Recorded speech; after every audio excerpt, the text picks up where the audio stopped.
Сауат-ашу сабағымызды бастайық. Сабағымыздың тақырыбы табиғатқа саяхат, з дыбысымен әрпі.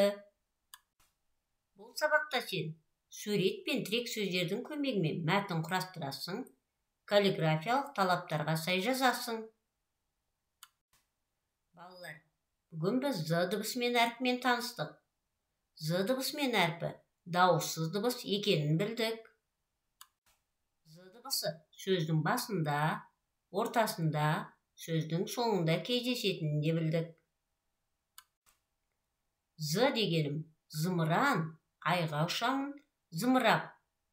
Тіл ұстату жаттығуын жаттап алайық. Балалар, бірінші тапсырмаға қараймыз. Суретте заттар бейнеленген.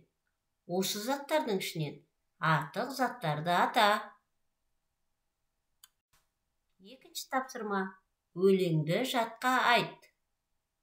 Ауыл маңы саз-саз. Жайлады қаз-қаз. Жем шашсаң мәз-мәз. Шашқан жемің аз-аз. Тоймай қалды қаз-қаз. Осы өлеңді жаттап алайық. Үшінші тапсырма. Сурет және тірек сөздердің көмегімен ертегі құрастыр. Мынандай тірек сөздер берілген.